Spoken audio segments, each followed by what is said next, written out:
이제 우리가 여호수아서를 보려고 하는데, 여호수아서는 우리가 창세기 마지막에 본 것이 뭡니까? 야곱의 가족들이 애굽에 갔다 하는 것으로 끝이 났습니다. 근데 그 이후로 애굽에서 400년 동안 살면서 온갖 압제를 당하면서, 그럼에도 불구하고 그 이스라엘 민족은 엄청나게 숫자가 불어나요. 400년 동안 70명이 거의 200만이 되니까 엄청난 거예요. 엄청났어. 그리고 튼튼한 거죠. 그렇게 됐는데 이제 드디어 400년이 찰 때 이스라엘 백성들은 400년 동안 하나님께 부르짖습니다. 고통 속에서, 이 압제에서, 이 종노릇에서 풀려나게 해달라고 기도하죠. 기도했다기보다는 부르짖었다고 돼 있어요. 부르짖었다. 그 부르짖었다는 말이 히브리어로 재밌습니다. 짝이라는 말이에요. 짝. 이게 부르짖은 말이에요. 짝이라는 말이. 근데 마침내 때가 되어서, 여러 가지 의미의 때죠. 때가 되어서 하나님이 모세를 불러서 이스라엘 백성들을 애굽에서 나오게 하고 40년 세월 이후에 이제 가나안 땅에 들어가게 하는데, 그 애굽에서 나와서 가나안 땅 입구까지 가는 여정의 그 역사를 기록한 책이 출애굽기, 레위기, 민수기이죠. 출애굽기, 레위기, 민수기.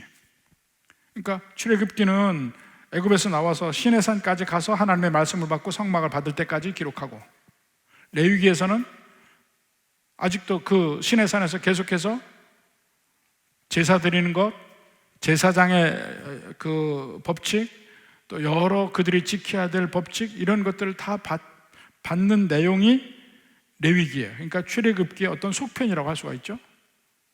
그 다음에 민수기에 가면 드디어 백성들이 시내산에서 일어나서 가나안 땅으로 떠납니다. 제일 먼저 백성의 수를 세고 가나안 땅으로 떠나. 그것이 장정만 60만 정도 됐어요.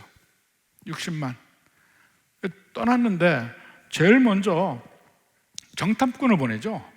정탐꾼을 보냈는데 문제가 생겨서 그들이 결국 바로 가나안 땅에 들어가지 못하고 광야에서 헤매는 기간이 38년.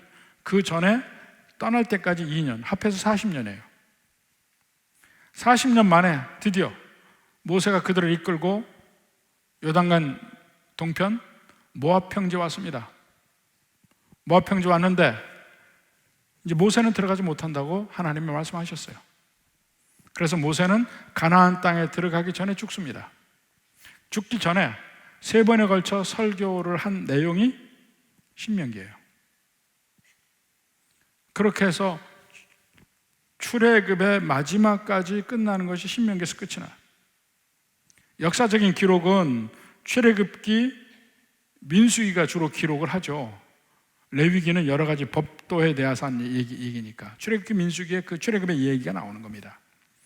근데 드디어 여호수아서부터는 가나안 땅으로 요단강 건너가서 이 가나안 땅을 정복하는 그 내용이 여호수아서입니다. 그러니까 요단강을 건널 때도 기적적으로 건너요. 그리고 마침내 그 가나안 땅을 평정하고 여호수아가 25년 만에 그가 죽기 직전에 고별 설교를 하는 대목까지 해서 여호수아가 끝이 납니다. 그리고 그 고별 설교 중에 가장 유명한 말을 합니다. 여호수아 24장 15절에 보면 그 모든 이제까지의 일을 회상하면서 이야기합니다. 여호수아 24장 15절. 그래서 후반부에 보면 만일 여호와를 섬기는 게 너에게 좋지 않거든 이 선을 그 전에 너희 조상들이 강 저쪽에서 섬기던 신들, 이 강이라 하면 성경에 강하면 무조건 the river, 그 강이라 하는 것은 유프라테스 강입니다. 출애굽기에만 나오는 그 강은 나일강이에요. 그 이외에 이 구약 성경 전체에서 그냥 그 강이라고 나오는 건 유프라테스 강이에요. 띄워주세요. 강 저쪽에서 섬기던 신들이든지, 그러니까 아브라함의 선조들이 섬기던 신들, 그들을 섬기든지, 너희가 거주하는 땅에 있는 아모리 족속의 신들인데, 이 가나안 땅에 원래 있던 그 가나안 족속의 신들을 섬기든지, 너희가 섬길 자를 오늘 택하라.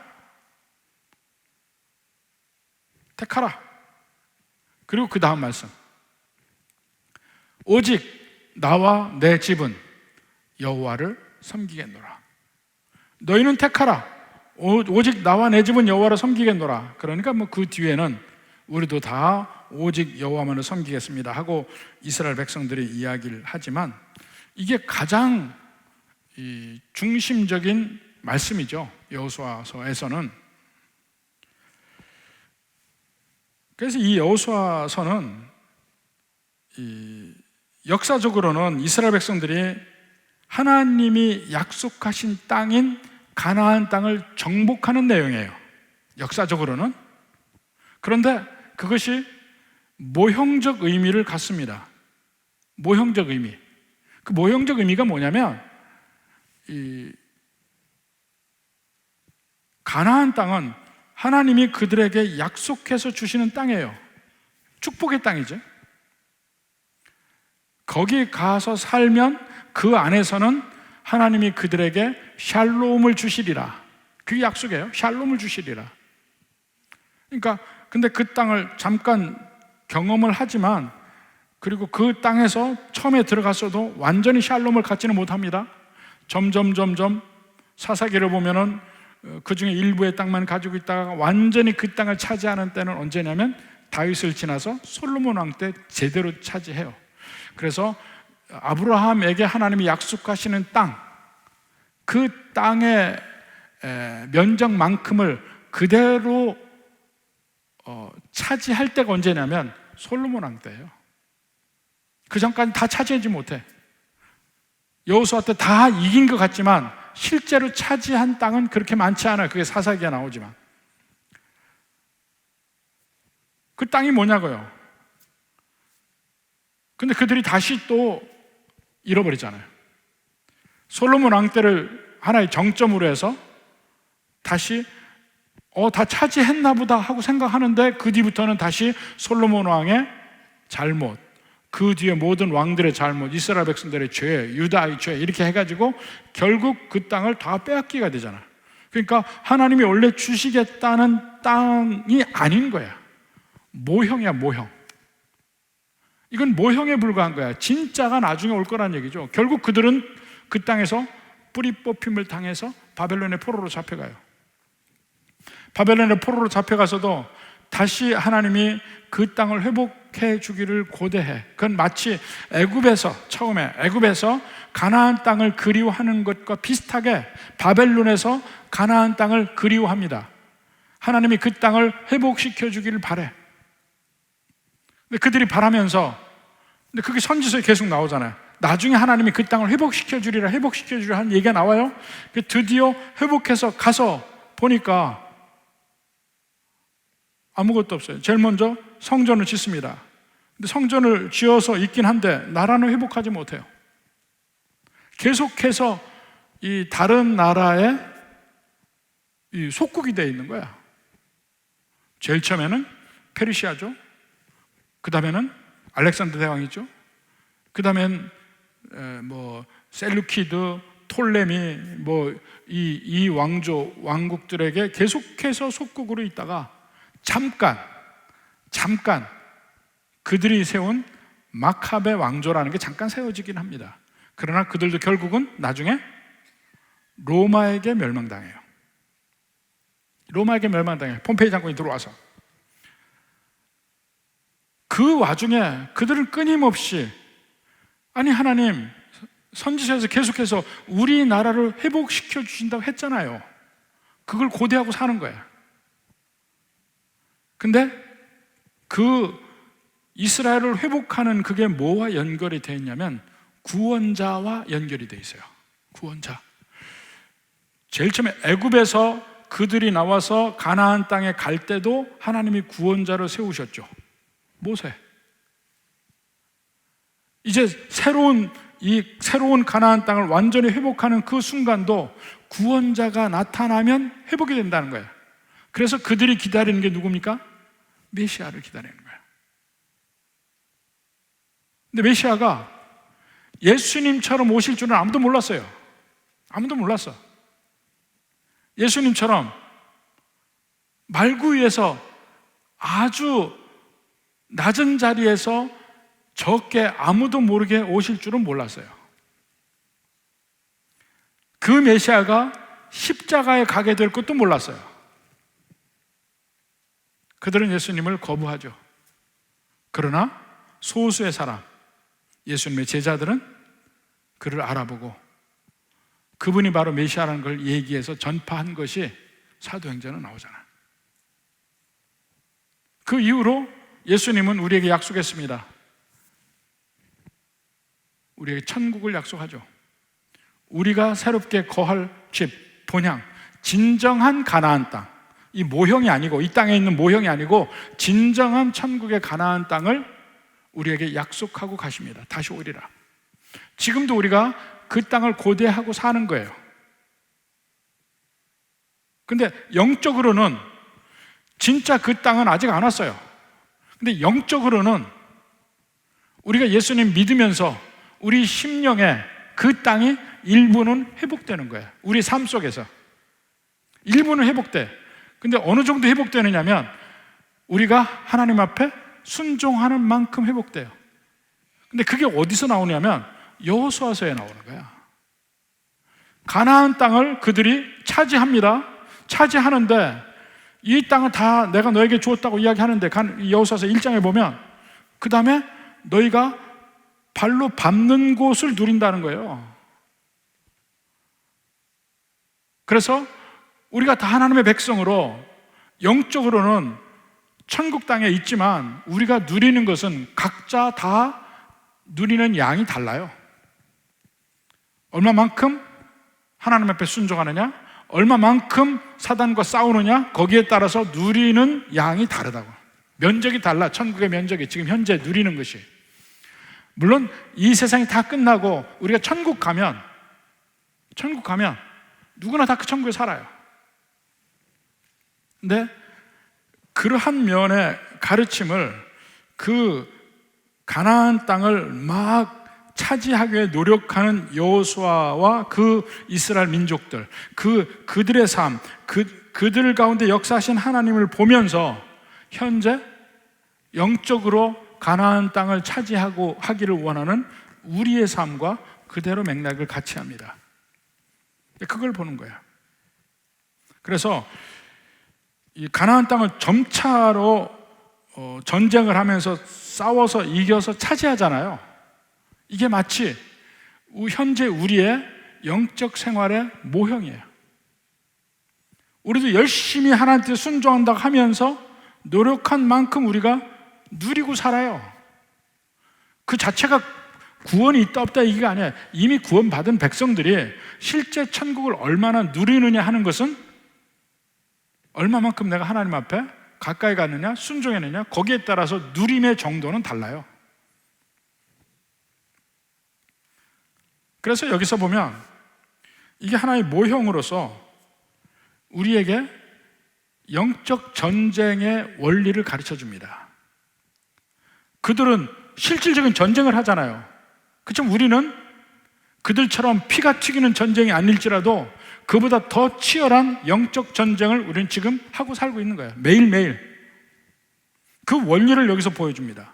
어떻게 하는 것이 믿음으로 사는 것인지, 어떻게 하는 것이 순종으로 사는 것인지, 그리고 순종하며 사는 것이 얼마나 큰 복인지, 그걸 다 여호수아에서 보여주고 있어요.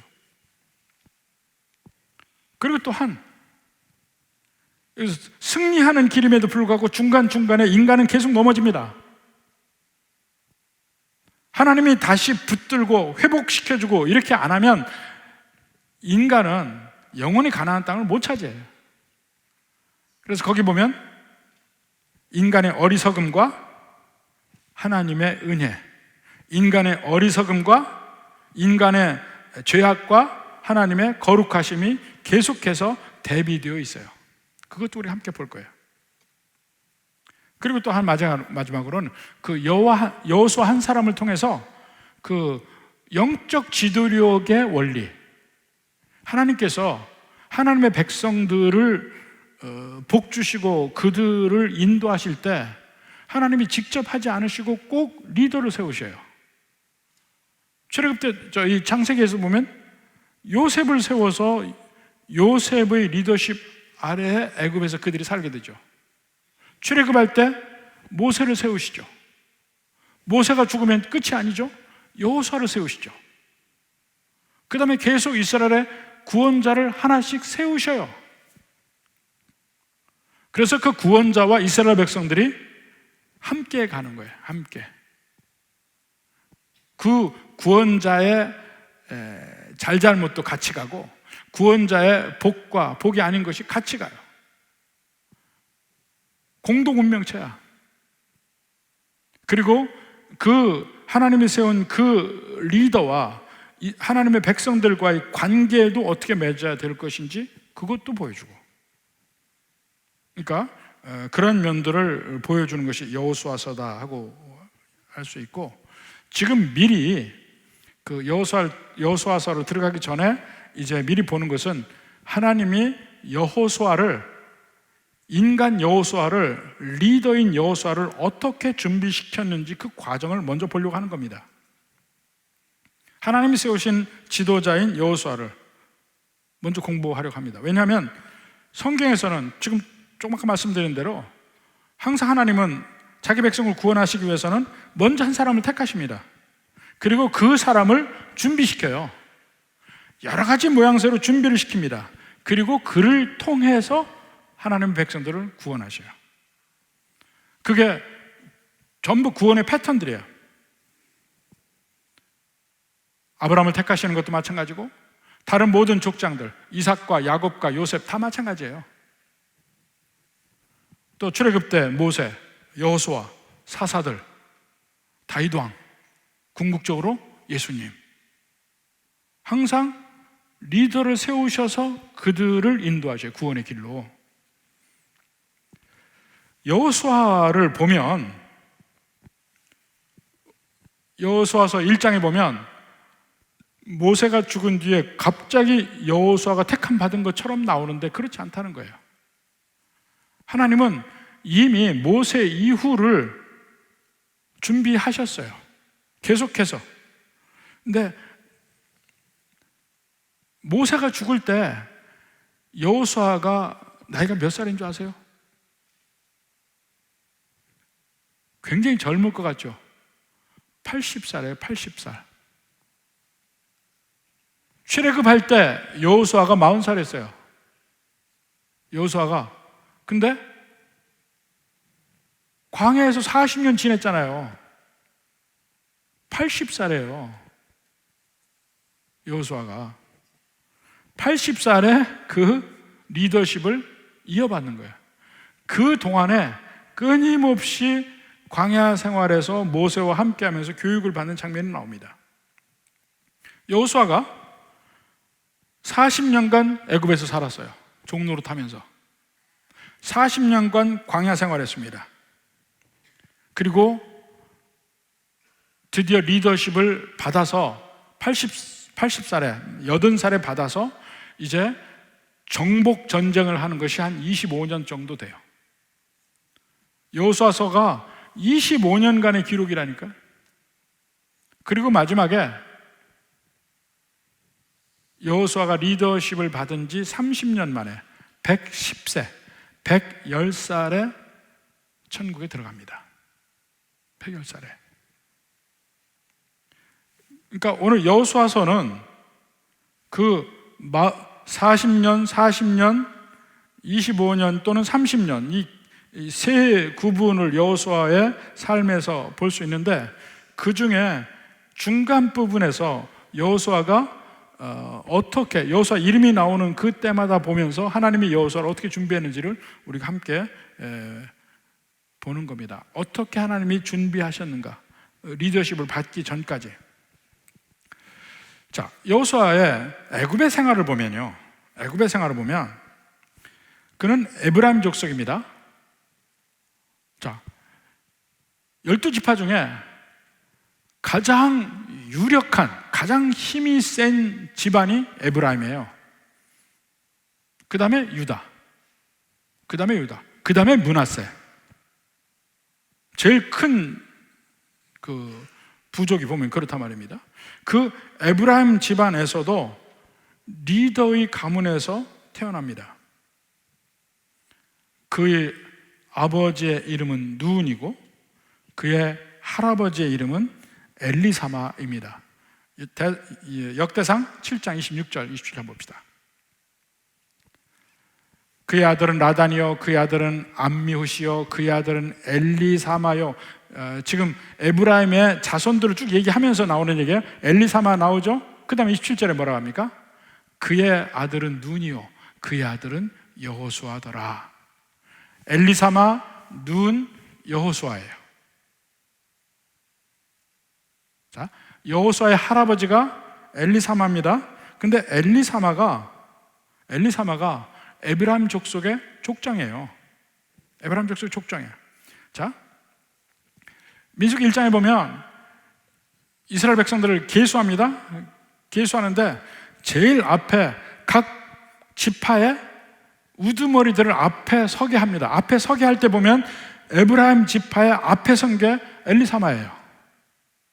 가장 리더야. 에브라임 지파에. 그게 여호수아의 할아버지예요.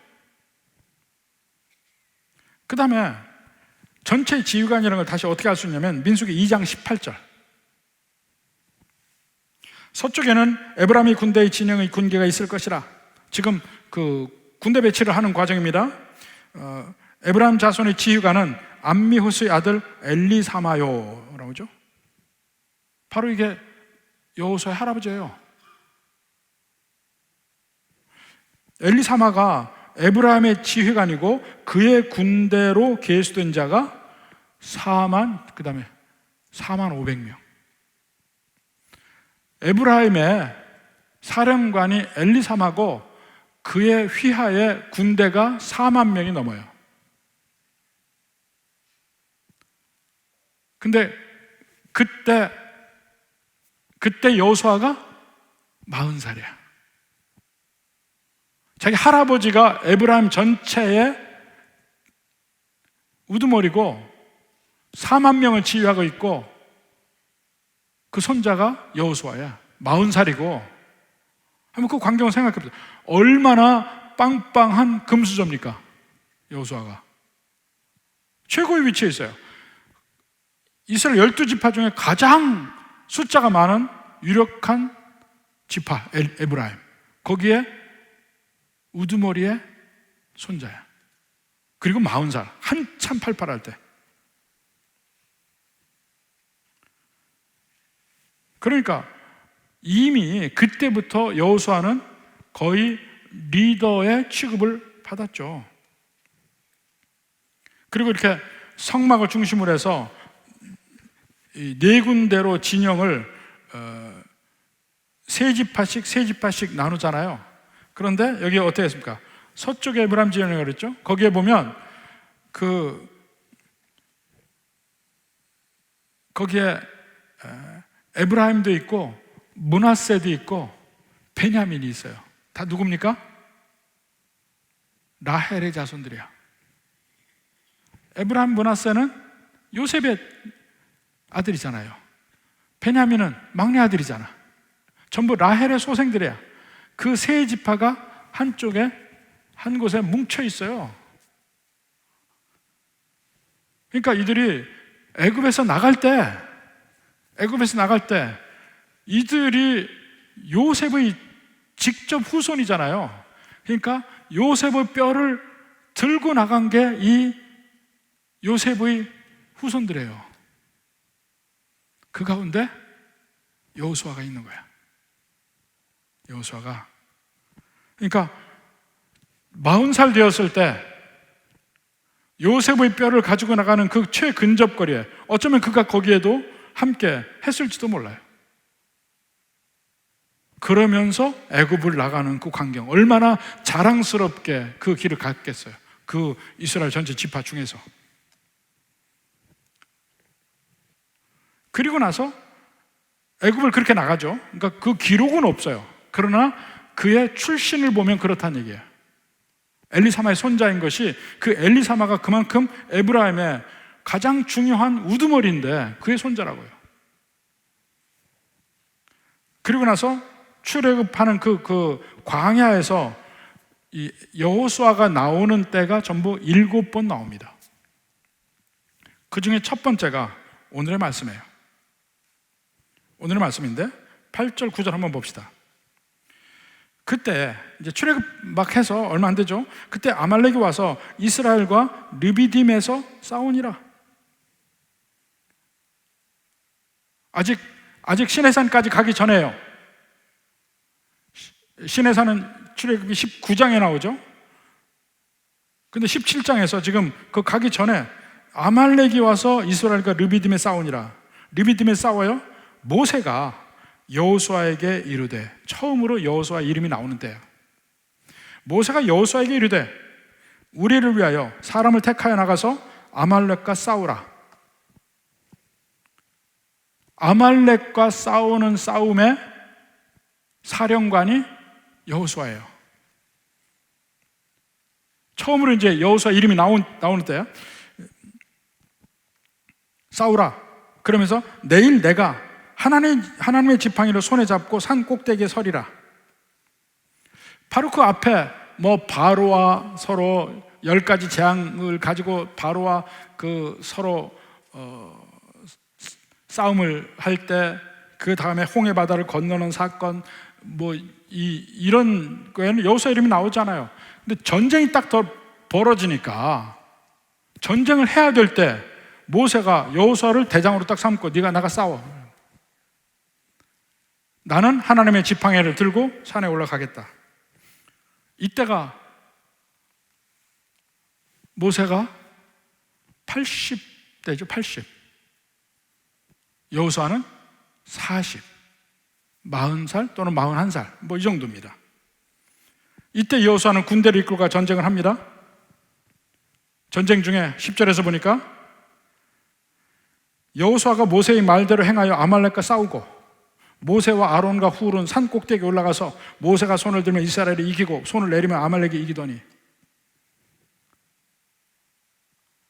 지금 여호수아는 어떻게 싸웠을 것 같아요? 죽기 살기로 싸우는 거예요. 전쟁이에요. 많은 이스라엘이 거기 죽었을 것이고 많은 아말렉을 죽였을 것이고, 자기 생명을 위해서도 싸워야 되고 정신없이 싸우고 있는데 산 위에 모세가 보여요. 근데 목숨을 다해서 싸우고 있는데 모세의 손이 들리면 이기고 모세의 손이 내려가면 지더라는 거야. 그러니까 나중에 아론과 훌이 양쪽 손을 잡아서 계속 모세의 손이 올라가게 했다. 그걸 가지고 엄청나게 설교를 하잖아요. 근데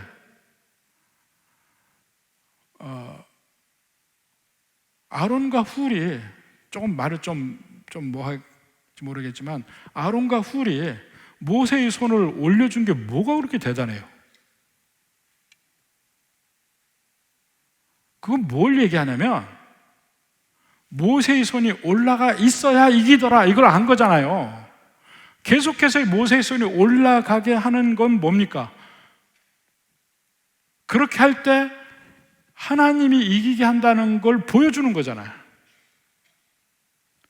여기서도 주인공은 하나님이잖아요. 근데 왜 주인공을 모세를 만들고 아론과 훌을 만드냐고. 한번 생각해 봐요.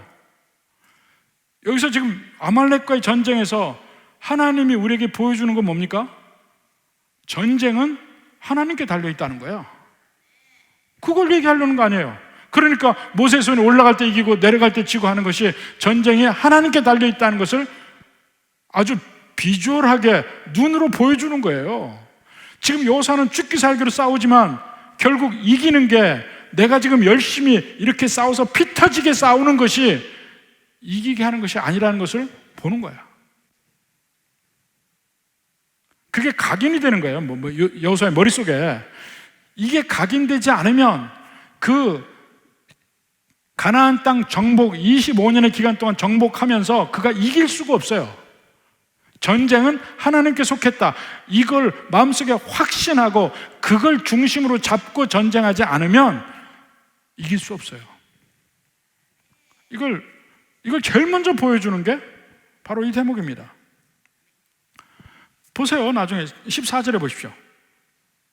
아말렉을 무찌르고 나서 여호와께서 모세에게 이르시되 이것을 책에 기록하여 기념하게 하고 여호수아의 귀에 외워 들리라.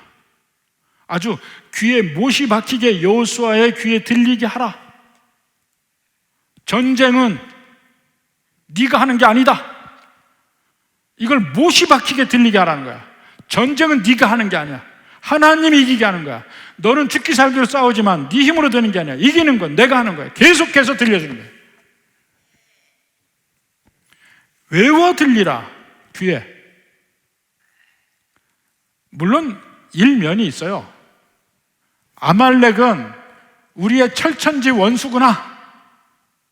이렇게 이걸 쭉 이어나가는 게 있어요. 그게 나중에 에스더서의 하만까지 나오다. 하만이 아말렉 족속이야.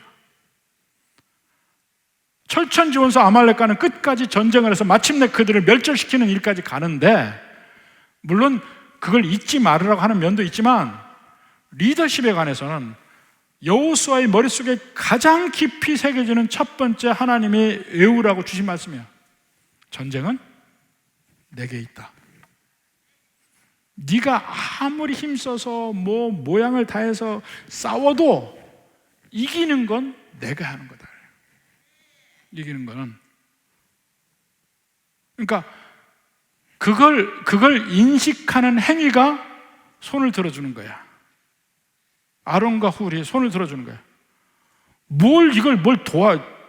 이게 뭐 돕는 거야. 손 들어주는 게. 저 손 들어줄래요? 안 해도 돼요. 그러니까 묘하게 그게 돕는 것처럼 보이지만 그렇게 얘기하다 보면 여기서 진짜 하나님이 우리에게 주시고자 하는 말씀이 뒤집어져요. 사람 뒤집어지잖아. 하나님이 하셔야 된다는 걸 강하게 얘기하고 싶은데 아론과 훌이 되라.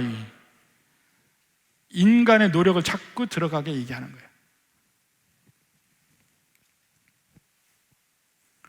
그래서 어찌하든지 팔을 높이 드는 것이 그만큼 중요하다는 거야. 아론과 훌이 이렇게 막 다 대고 막 칼을 대고 하는 것이 하나님 앞에 간구하는 게 그만큼 중요하다. 그거 얘기하는 겁니다. 여기서 여호수아는 깊이 새기죠. 참된 능력은 내 칼에서 나오는 거 아니고 내 능력이 나오고 내 지혜에서 나오는 게 아니고 오직 하나님께 달려있다는 거예요. 승리는 하나님께서 하게 하신 거다. 그래서 뭘 해야 됩니까? 그래서 기도해야 되는 거예요. 그래서 기도해야 되는 거예요. 우리의 삶 곳곳에 어디든지 필요한 게 기도입니다. 기도를 통해서 우리는 승리할 수 있어요. 아무리 우리가 머리를 굴려도 하나님이 함께 하시면 이길 수 없고, 아무리 내가 둔해도 하나님이 함께 하시면 그 지혜로운 사람들 다 이길 수 있고 부끄럽게 할 수 있어요. 이게 믿어져야 되는 거예요. 요 아말렉과의 전투에서 핵심은 전쟁은 여호와께 달려있다. 우리 인생의 승패도 오직 하나님께 달려있지 내가 지혜롭고 내가 뭘 잘하고 내가 뭘 어떻고 이거 아무것도 아니라는 거야. 오직 하나님께 달려있다. 그래서 어디든지 리더는요, 내 힘으로 할 수 있다가 들어가기 시작하면 그는 진정한 리더가 될 수 없어요. 진정한 영적 지도자가 될 수가 없습니다. 언제나 가장 중요한 것은 기도야. 하나님께 맡겨야 되고 하나님 뜻에 달려있다는 것을 강조할 수밖에 없어요. 그래서 오늘날의 교회에서도 우리가 다 같이 기도해야 되는 이유야. 기도해야 되는 이유. 나이 든 분들이 흔히 얘기합니다. 이제 나는 힘이 빠져 아무것도 못해요. 제일 중요한 게 남았어요. 여호수아는 나가 싸워. 모세는 기도하잖아. 우리도 그런 식으로 나눌 수 있어요.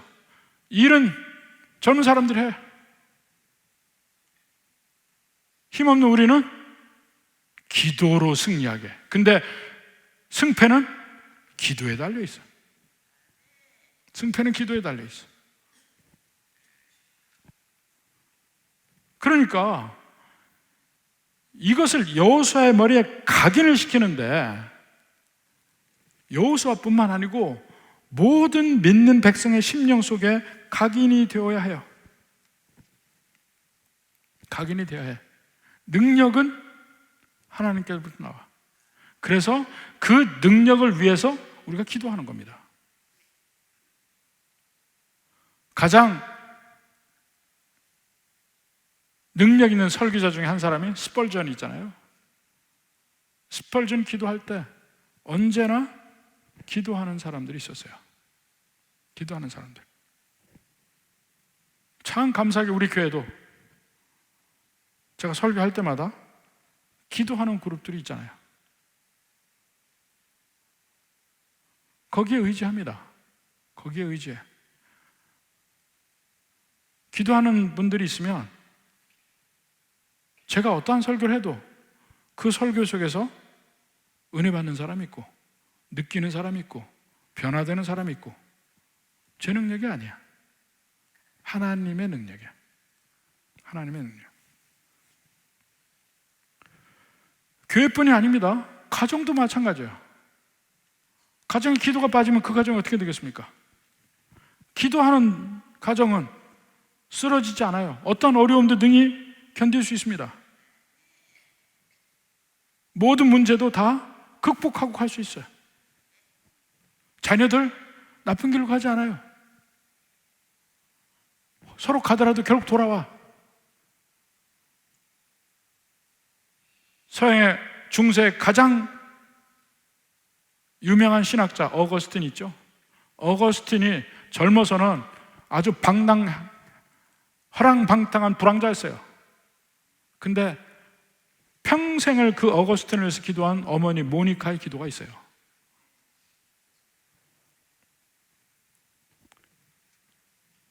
그래서 젊은 부모들에게서부터 먼저 얘기합니다. 아이들 매일매일 안수하고 기도해줘요. 안수하고 기도해줘요. 정말 하나님 뜻에 합당한 자녀가 되기 위해서 기도하고, 학교 갈 때 기도해서 보내요. 정신없이 야 빨리 가라, 지금 버스 왔다, 뭐 이렇게 가지 말고 꼬박꼬박 기도를 해주라고.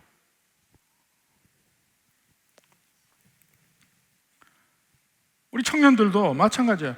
누구보다 기도가 필요한 사람이 청년들이에요. 왜냐하면 그 앞에 너무나 선택지가 많아서 제일 불안한 게 청년들이에요.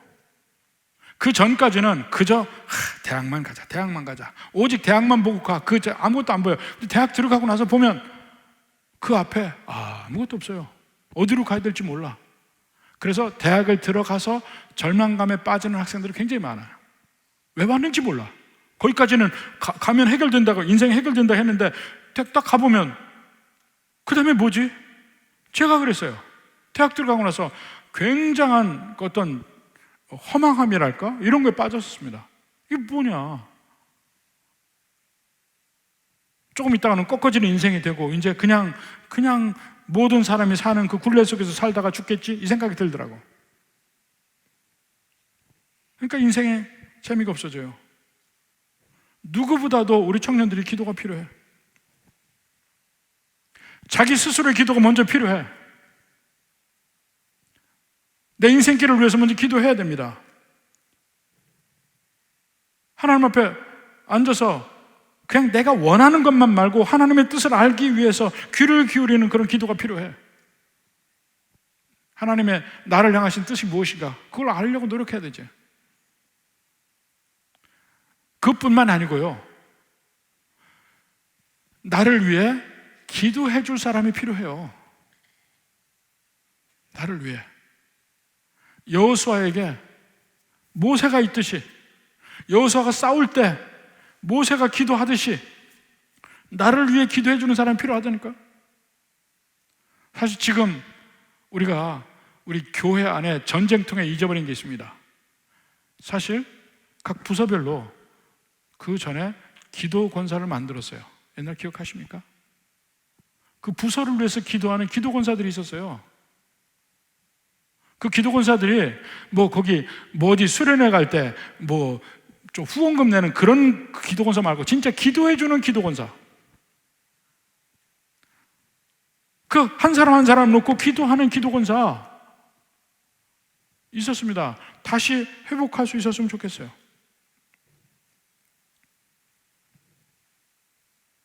그래서 그 기도가 뒷받침되는 모든 부서 아니면 모든 이 행사, 이게 된다면 승패는 하나님께 달려있지.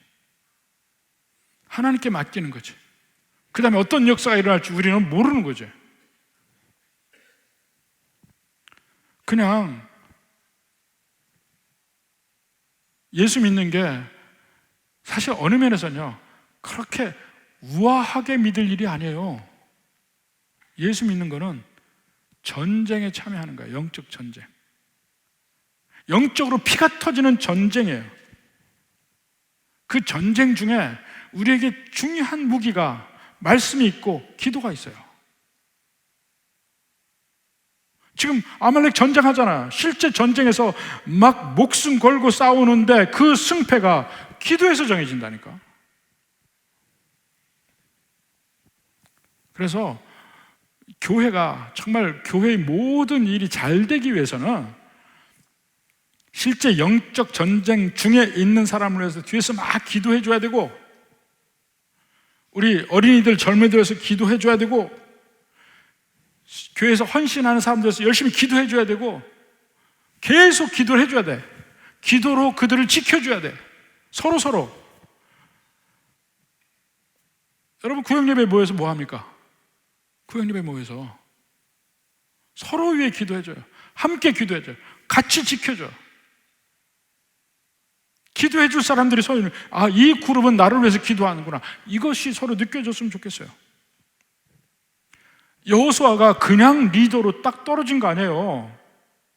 갑자기 로또 맞은 게 아니에요. 여호수아가 하나님이 그를 잘 준비시키는데 제일 먼저 그에게 가장 확실하게 심어준 건 뭡니까? 전쟁의 승패는 하나님께 달려있다.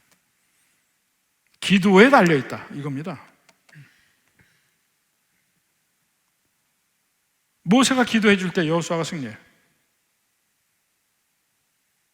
여러분은 누구의 모세입니까? 누구를 기도로 밀어주고 있습니까? 여러분은 누가 여러분의 모세입니까? 여러분을 위해 기도해 주는 사람이 누굽니까? 수없이 많은 모세와 여호수아의 관계가 교회 안에서 맺어져야 돼. 나를 위해 기도해 주는 사람이 있어야 되고, 나도 누구를 위해서 기도를 해줘야 돼. 서로 간에 그것으로 연결이 되는 거예요. 연결이. 그렇게 되면 우리가 서로 마귀의 모든 침탈에서 서로 지켜주는 거예요. 그것으로 교회가 더 든든해지는 거고, 주의 백성들이 복된 길 가는 겁니다. 전쟁은 우리 게 아니에요. 우리의 모든 인생길 승패는 하나님께 달려 있습니다. 그래서 기도해야 합니다. 우리가 새생명 축제 앞두고 있죠? 기도해야 돼요. 기도해야 돼요. 기도하면서 하나님께 맡겨요. 여러분의 태신자를 위해서 기도해야 돼요. 만나기 전에 기도하고, 만나서 선물을 주는 그 동안에도 계속 마음으로 기도하고, 만나거나 돌아와서도 기도해야 되고, 끊임없이 기도해서 마귀가 그들을 어쩌지 못하게 해야 돼. 구역에서도 서로 태신자들이 서로 이름을 내놓고 같이 기도해야 돼. 왜냐하면 결국 영혼을 얻는 일은 마지막에는 하나님이 하셔요. 부디 여러분의 모든 삶에서 결국의 승패는 하나님께 달려있다는 이 사실을 꼭 명심하시기 바랍니다. 여호수아의 귀에 외워서 들리라 했을 때 여러분 모두의 귀에 이것이 끊임없이 외워지기를 주님의 이름으로 축원합니다.